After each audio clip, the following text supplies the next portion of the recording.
Today's lecture is extremely pertinent to our times, more so when narratives and chronologies have yet again become central to public and intellectual discourse. Today's speaker, Professor Vivek Kumar, is a sociologist and teaches in JNU. He has published on themes of Dalit leadership, the unprecedented Dalit political experiment by BSP, deprovincialization of Ambedkar, and his work. It is no coincidence that Vivek Kumar has been part of a journey since the 1990s when an emerging Dalit perspective was discredited as parochial and even anti-national in our liberal progressive academy, to the contemporary movement when such an evaluation would be considered as an absurdity. It meant taking a stance against establishment, as for instance during the Durban Conference 1999, in which he participated. There has been a paradigm shift with the arrival of a new field, generally called Dalit studies or studies in exclusion.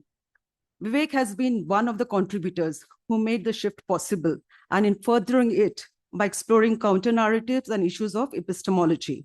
His writing on epistemology began with a critique from within his own discipline, that is sociology.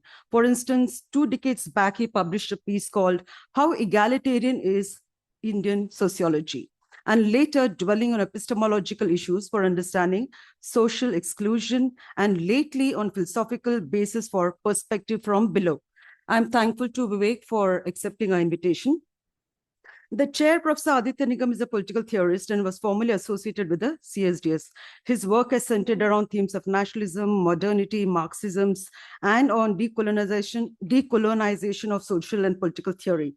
I think, unless most of the conventional mainstream nationalists and left liberals, he has been a critical observer, and in his analysis of processes, structures, and desires in competing visions, that is caste, class, and communal, of the post-colonial nation state, has foregrounded caste in significant ways. He has closely followed developments and emphasized Dalit agency in intellectual and political spheres, and offered an important critique, reflecting also on implications for epistemology, by teasing out what he called an epistemology of Dalit critique. So we have more than one reasons to look forward to this session, and I now invite the chair to take over. So thank you, welcome. And thanks Vijayshri for inviting me to chair this session. I will just hand over the mic right now to Professor Vivek Kumar, who's the key, the star of today's event. And after that, then we will open out our to all of you for discussion, right? Okay.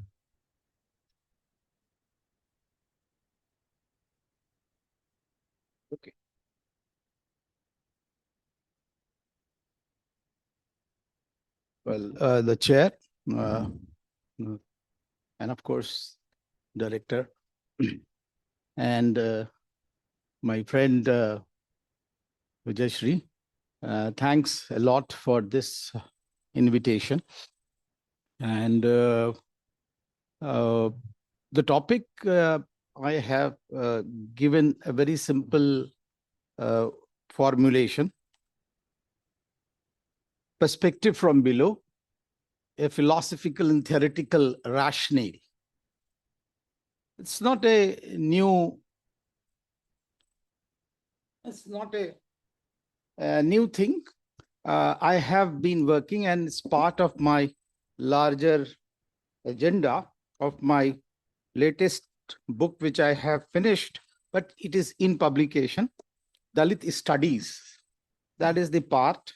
And from there, actually, I'm drawing a few experts to make sense of the perspective from below, a theoretical and philosophical basis. So, what prompted me to write the text specifically was, few social scientists have argued, and they have also produced, for example, one I'm not naming, I'm just quoting one line to leave you to research from where these lines comes. And I quote, certain groups, like the Dalits, who did not form the part of organic labor process, ultimately failed to develop an intellectual capacity to reflect. And this was published in the mainstream, this line. I was really, intrigued that how can somebody say this? And how can even mainstream publisher can publish? That was the beginning of my research. And then I was reading one full text on Dalit studies. And then I started looking, how do you define them? There was no definition. And Dalit studies is there, but there is no perspective from which you can really approach the subject matter. So how can there be a Dalit? How can there are studies without the conceptual clarifications? And how can there be a studies without definition of the term which you are engaging? And then how can there be a studies without perspective? How will you approach? So there was no perspective, there was no concepts, there was no, subject matter defined, and yet there was a title of Dalit studies. So I thought that, yes, there is this need to venture into. And therefore, friends, I approached my subject matter that how can we have. So I have actually, my victims are sitting from the classroom. So please don't mind, because I know you all must be knowing all these facts. I feel really defensive because I will be repeating myself from class here. No, the big actually I make is the philosophical. I have adopted actually, 4 philosophers for my philosophical basis. I begin with René Descartes, who is talking about that the rationalization of existence depends upon your thinking. And therefore, I think, therefore I am. Long, 1637, that man was actually talking about in his book, A Discourse on Method. And not only that, I think, therefore I am, but he also emphasizes the capacity to differentiate between good reason and bad reason is endowed by nature in every individual. And therefore, I draw that, yes, there may be substantial aspect of thinking for every individual, every group in the society. And of course, perspective from below is not different. But rationalism is not only the basis of reality. Locke came in, 1689, when he was writing an essay on concerning human understanding. And he gave the concept of tabula rasa. There actually is also a basis for evolving a perspective that how sense perception is very important for any reality to be understood. And therefore, friends, I club these two in the critique of Immanuel Kant. That is third, that reality is not only on the basis of rationalism, neither it is based on empiricism. Rather, you have to combine the two. And then you can reach, in his book, Critique of Pure Reason, that start coming succinctly. So these 3 thinkers further actually help us to understand any individual on the earth.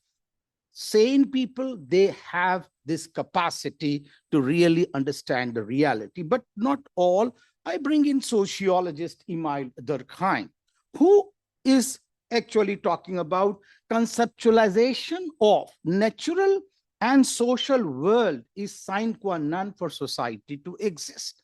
And therefore, people from the below, perspective below, they must also be having the capacity to conceptualize natural world and the social world. They might have also survived because they must be eating edible things only. They must not be taking poison and to live. Therefore, they also must have conceptualized natural world, of course, the social world, and therefore incest taboo they did not practice. And they avoided that as well. So these four thinkers really give us philosophical background for the beginning of any perspective. I call my perspective as perspective from below. Now, I also have some theoretical social scientists who have really talked about that, yes, perspective from below can draw the rationale from their theoretical background. So I take my clue from C. Wright Mills. And C. Wright Mills, in his book Sociological Imagination, talks about three coordinates on the basis of which sociological imagination rests: the biography, history, and their interaction in society. Biography, history, and their interaction in society are three coordinates on the basis of which any imagination, sociological imagination, exists. And this imagination extends to every individual in the society. It is not only the literate or literati class which has this imagination. Anybody can have imagination if he has a biography or history. And he was talking about internal biography, where roles and statuses, they start combining together. Now, this also can be, added to Peter Berger and Luckmann. Peter Berger and Luckmann, in their book, The Social Construction of Reality, they talk about that reality is socially constructed. And not only actually socially constructed, but there is a notion of existential determination of social thought. That means the location of the researcher at a particular pedestal in the social structure. And that social structure has a bearing on the construction of consciousness, out of which production of knowledge takes place. So that existential determination again adds to theoretical aspect. The third theoretician which helps me is Bourdieu. Everybody talks about Bourdieu, and especially I draw from his book, from his essay, The Forms of Capital. And this forms of capital, of course, we are talking about the cultural capital and the state of capital, whether it is embodied state. Three states he's talking about: the embodied state, the objectified state, and the institutional state. All these actually contribute into the cultural capital of the individual. The social capital gives you the network. So it is not the propertied capital, rather the cultural capital and social capital, they also contribute into the consciousness of the individual. Now, if we further actually add a theoretician in this, and I draw it from Thomas Kuhn. Thomas Kuhn, in his book, The Structure of Scientific Revolution, he is directly talking about paradigm shift that is there. But actually, I am reading Thomas Kuhn with Romila Thapar, and Romila Thapar, in her text on Ashoka, talks about researches are not only made by data collection, rather they can also be made by changing the paradigm. You can change the paradigm. And now in this context, friend, when I club all these four people, C. Wright Mills, Peter Berger Luckmann, Bourdieu, and Thomas Kuhn, I look at Indian society. I'm taking Indian society. And Indian society, when we are talking about this perspective from below, I look at that some people are born with the accumulation of mainstream cultural capital. And their construction of consciousness is based on mainstream cultural capital. And the others, they are excluded from the mainstream cultural capital. And therefore, their construction of consciousness is based on the deprivation or exclusion from the mainstream cultural capital. And therefore, they start changing the paradigm. And if you take examples, these examples come from actually starting from the utopia which was given by Ravidas, Begumpura. Now, this utopia is actually against the Ramrajya utopia, totally. Why the Begumpura paradigm has to be brought in by Ravidas? Not only that, the paradigm, if you take Phule's paradigm, or if you come to Ambedkar's paradigm, I give only one example from village. How village in Indian sociology has been talked about a functional category. And to strengthen that functionalism of village, the other categories like Jajmani was added, that Jajmani is also functional. And the functionalist theorists, they started looking the great Indian village as the little republics. And everybody quoted Metcalfe as if that celebration of village has begun. And of course, it began with Mere Desh Ki Dharti Sona Ugle Ugle Hui Mukti.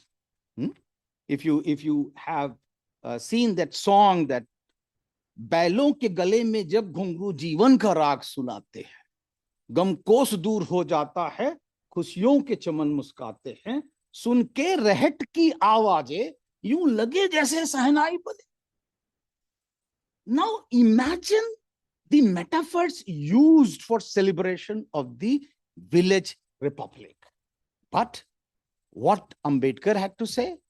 It is gegn of ignorance. What Parthamma has to say? That there is no solidarity model. And she lampoons on even Aman Srinivas and writes a full-length article, Remembered Village, a Brahmanical Odyssey. Why? Because there is no solidarity model in the village.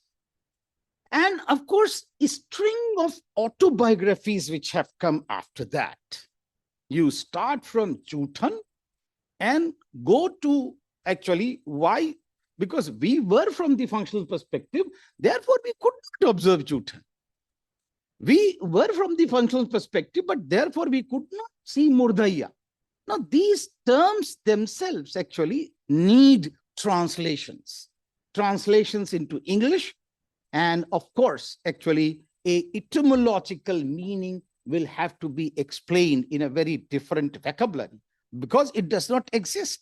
You start from Chhangya Rukh, Mera Bachpan Mere Kandhon Par, or Akarmashi, or you take Baluta or Adyan, string of biographies. It will keep on coming in my presentations, which actually challenge the existing subject matter based on a perspective that is actually a functionalist perspective. Therefore, friends, I think there is a rationale for engaging with the subject matter of the existing disciplines in Indian society.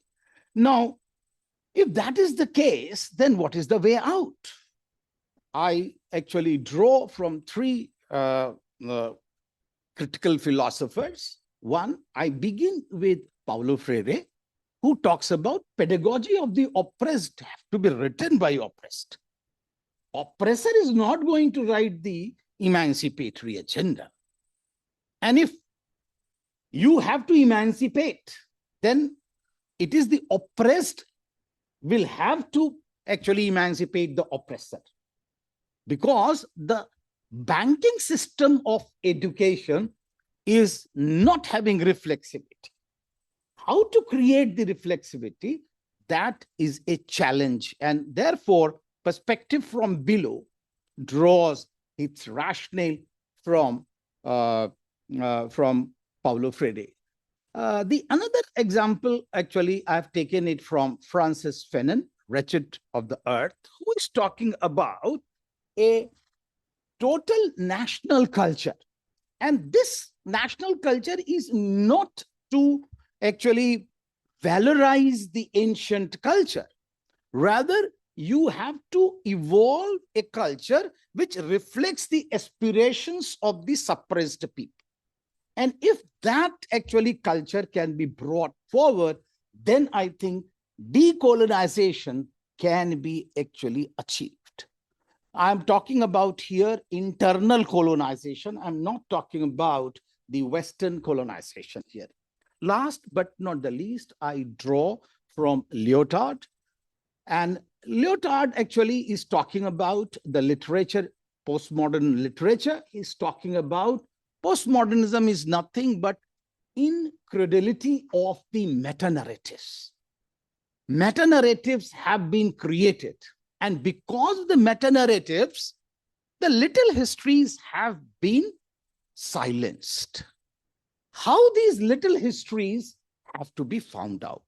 Because, after, say, Feyerabend, as well as actually Thomas Kuhn, they have really questioned the meta-narratives of science. No more science is emancipatory. And also, Feyerabend talks about against method of sciences.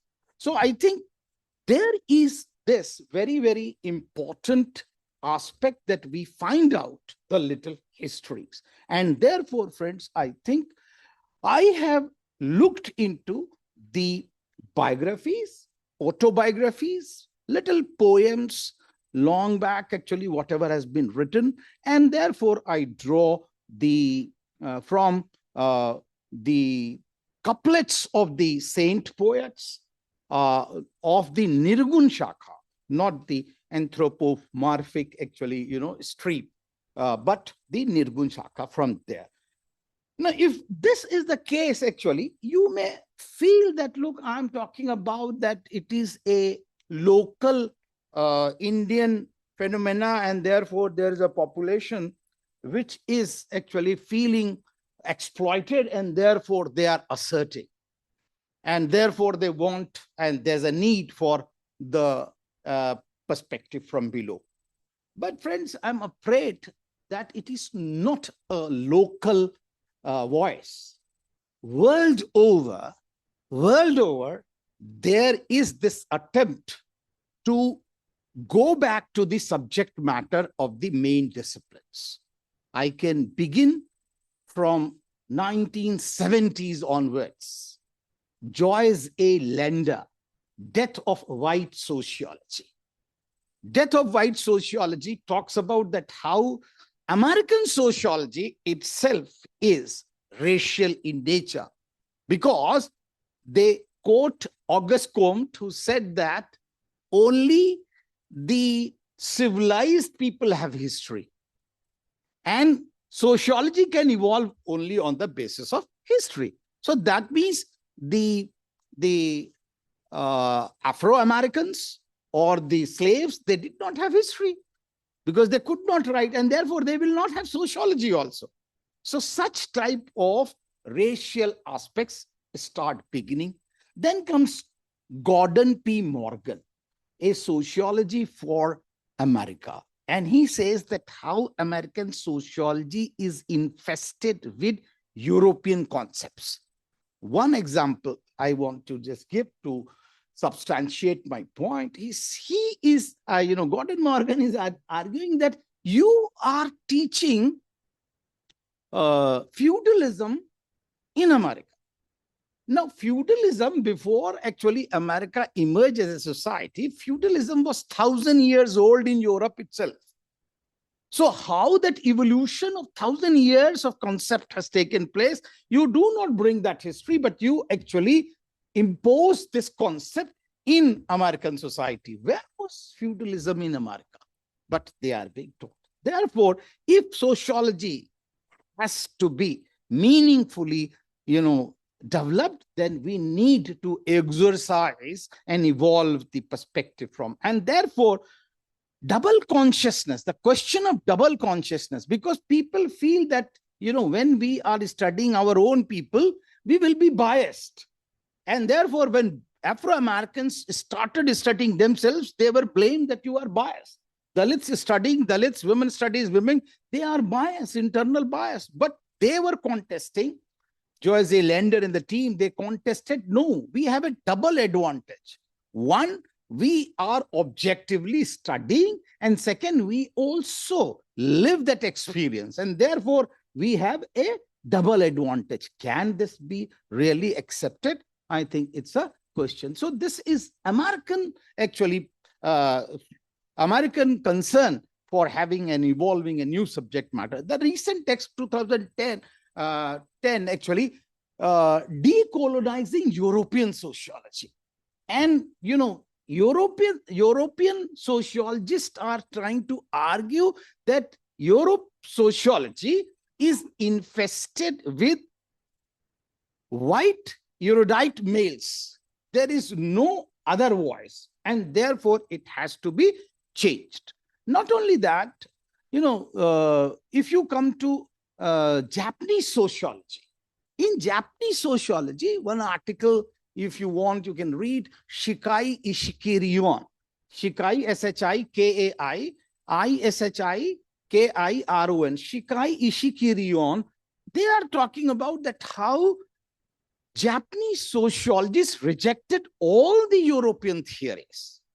And they started evolving their own sociology on the basis, to use C. Wright Mill's term, raw empiricism. And they went in the jungles, they went in the villages, they went in the interiors of the society, and they collected the empirical data to understand why to have a theory of the West. Another example I want to give you from Africa, and this is actually sociology of Black Africa. Sociology of Black Africa by George Ballandier. And George Ballandier is talking about that people are too much infested with tradition. But tradition itself has to be, engaged with. And there are 4 types of traditionalism he is talking about. 1, the formal traditionalism. 2, the traditionalism of resistance. The 3rd, foundational traditionalism. And last, the pseudo-traditionalism. And not only that, but he is trying to talk about a frame of reference. He is talking about tension on the one hand, conflict, event, and then program. These actually framework will have to be brought in for understanding the sociology of the Africans, because the colonial concepts are not able to give us the internalization of the reality of the area. Friends, there is also, other sociologists. Long back, when we see French sociology, which was first dominated by positivism. Why? Because Newtonian physics model was so much dominant that they could not look beyond positivism. But beside that, German was actually not echoing their voice, and they had humanism because they were talking about something else. So each nation, Poland, others actually examples, each nation, you take Russia, what happened there? What was the model which they have their sociology? Each nation tried to evolve their own sociologist. But in India, what has been said by so many people, that Indian sociology is dominated by British model of anthropology, social anthropology. Some 60s, it was dominated by American sociologists.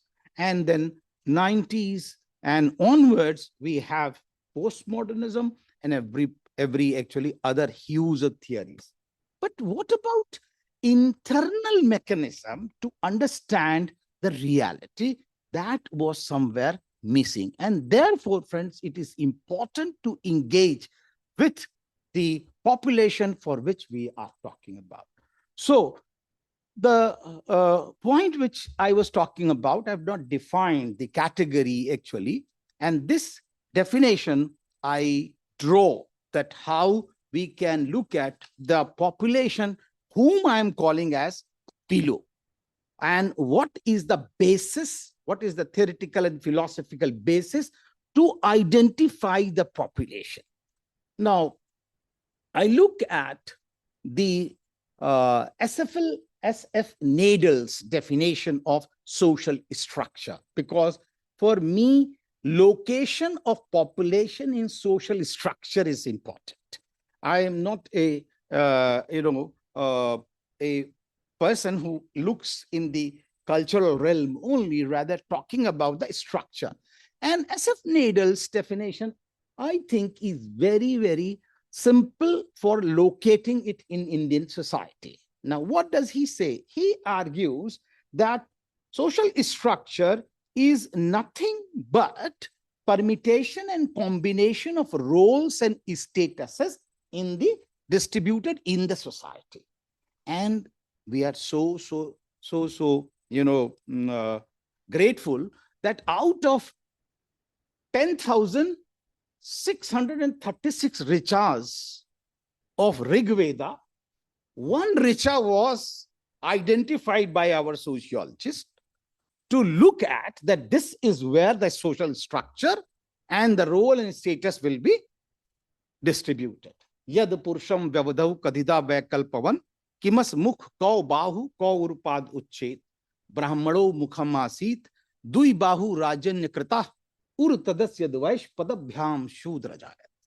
Now the fifth Varna is missing. What role, status, Varna they will have, that is not there. But even Duma argues that there are 4 Varnas and there's a fifth also. Now when we ask that, okay, there are 4 Varnas, there are 4 ashramas, there are 4 actually, deeds, what they can do. But what about the fifth Varna? How come this fifth Varna is added? There is no discussion. Therefore, friends, social structure, the role and status becomes very, very important for defining the group who is actually at the bottom or below. Now, for this, friends, if you look at,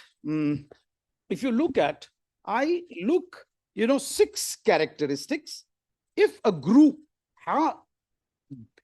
bears those 6 characteristics, we can call them as actually, below. 1, the location, the location in the social structure. What is their location? The first aspect, location. So you can actually look at what are the unique structural location in the social structure.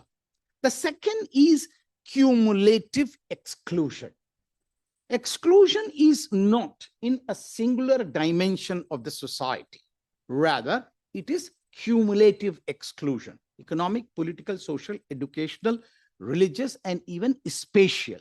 So I've made a list, and the group which I'm talking about, they suffer at least 46 types of exclusion. The third is the millennium-old history of exclusion. Exclusion should not be evaluated in actually decades or in century. You have to talk about millennia. The fourth is the unalterable status, social status, because of the location and cumulative exclusion. So once actually you are born, you will not be able to change your status, even though you gain educational mobility, geographical mobility, spatial mobility, or economic mobility. Your status remains the same. And therefore, the fifth characteristic is unique construction of consciousness on the basis of accumulated exclusion,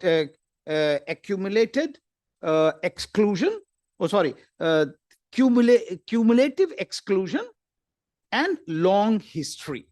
The last is because of the above 5, there is new evolution of icons, iconography, the cultural and social symbols and celebrations. Now, if you find actually these 6 characteristics in any population, you can definitely call them as perspective from below. I have taken the example from actually the Dalits in India to understand the perspective. Now, in this, actually, I am drawing from Nadel, I've told, but I'm also drawing from Durkheim essentialism.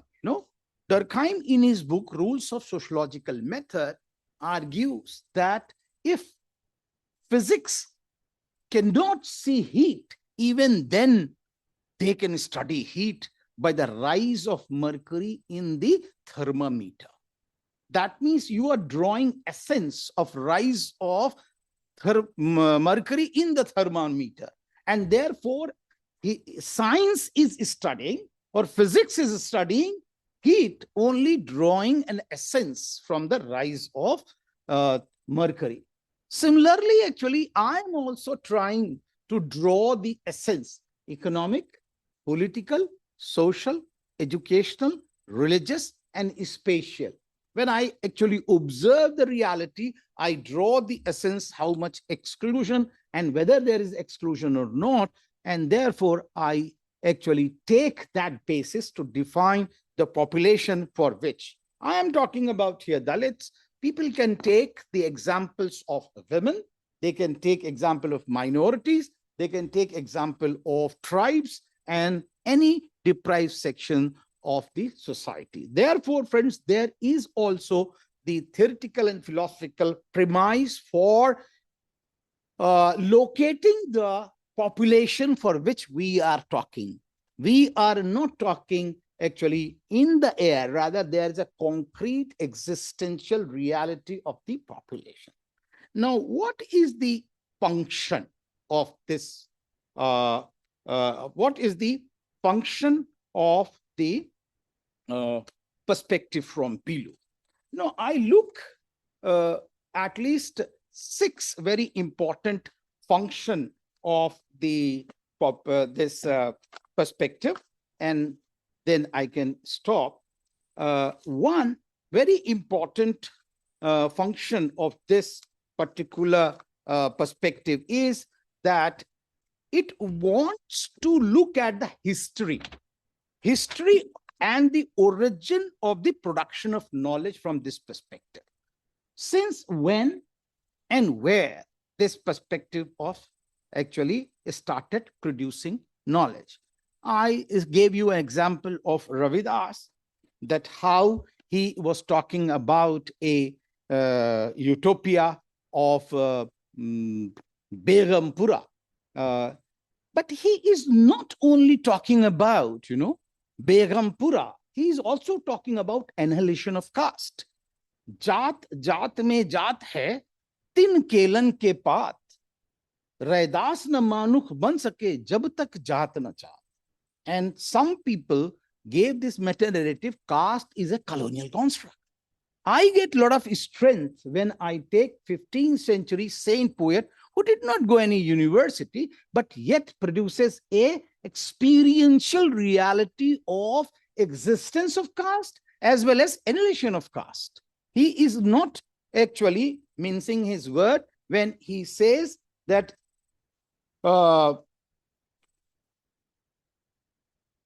कह रविदास खलास चमारा जो हम सहरी सो मीत हमारा. So he is absolving his caste also. And Kabir is also not far, actually far, when he is talking about Naam Kabira Jat Julaha Ban Ban Phiru Masi. So these people are actually giving us a very important anecdote how to understand the Indian reality by their experiential knowledge also. The second aspect of this, or second function of my perspective from below, is that it identifies the perspective which are akin to perspective from below, because may not be necessarily using the concepts or not. They are not using the same metaphor to understand the perspective from below, but there are actually others. The third function is it analyzes the mainstream perspectives about the downtrodden of the society.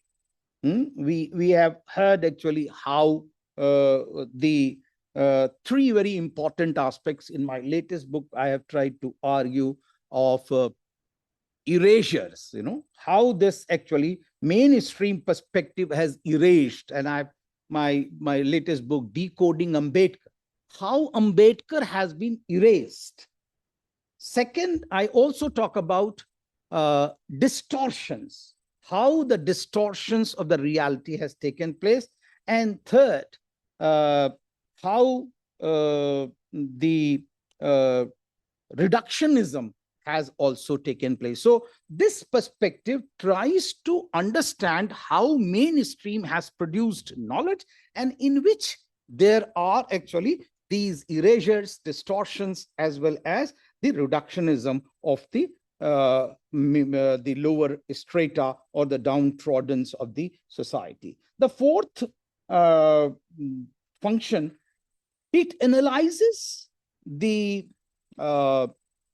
partial success of the mainstream writers, because whatever the concepts which have been established, they have become mainstream. That is not a problem. But these concepts have been actually accepted as a finished debate. They cannot be questioned. Caste, how do you define caste? How do you define caste class? How do you define village? How do you define family? In my other article, I have visited that how actually these concepts are partial in nature. And therefore, these actually concepts through which Indian society is being understood, that has to be revisited. For example, I gave example of Sanskritization. Now, Sanskritization, we all know, and I think those who are aware of Ambedkar's first article of 1917 article, Caste, Genesis, Mechanism, and Development. That article, a 23-year-old boy presented in Columbia University. And that was published in 1917 in Antiquary. In that, he was using a theory. And that theory, of course, was given by a sociologist, a French sociologist. You all know. Who was he?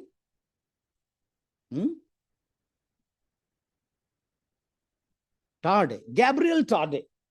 Now, Gabriel Tarde was one of the most influential sociologists at that time. Even Durkheim was not near him.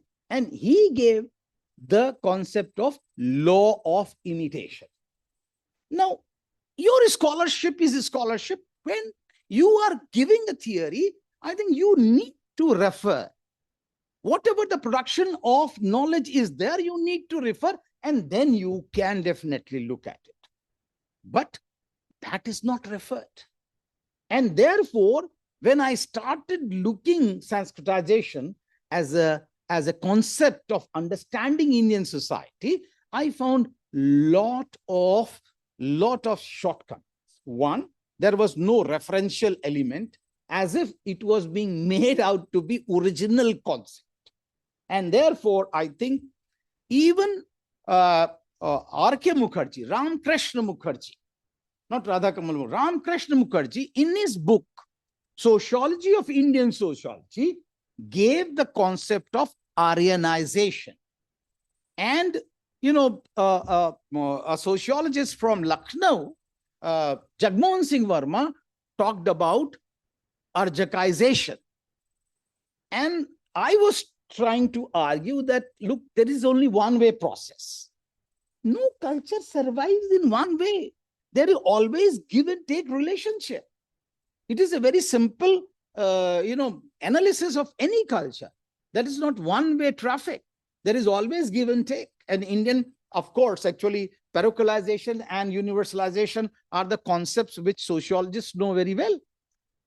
My argument is that Sanskritization is a clinched issue, or it can be open for debate and discussion.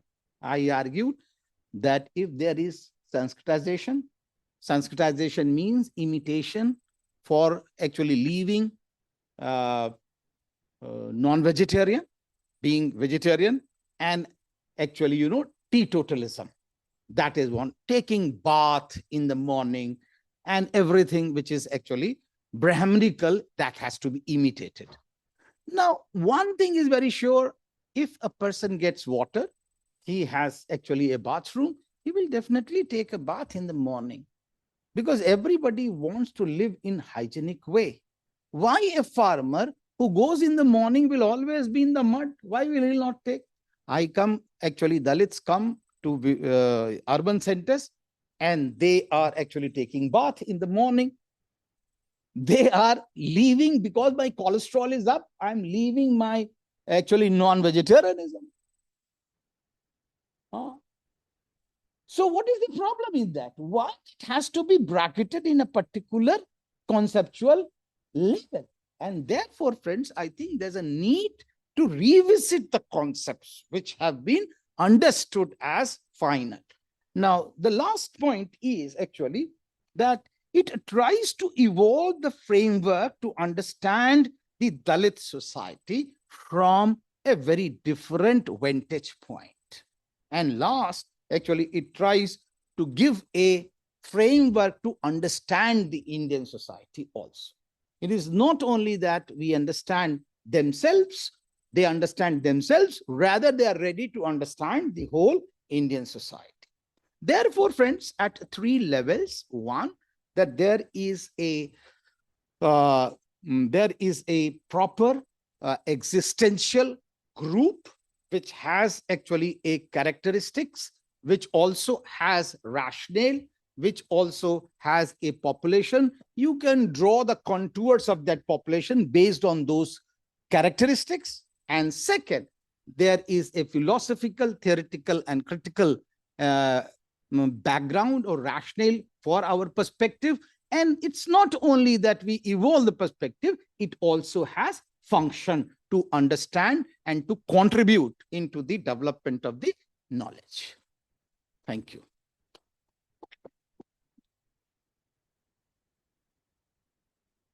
Can sit down now.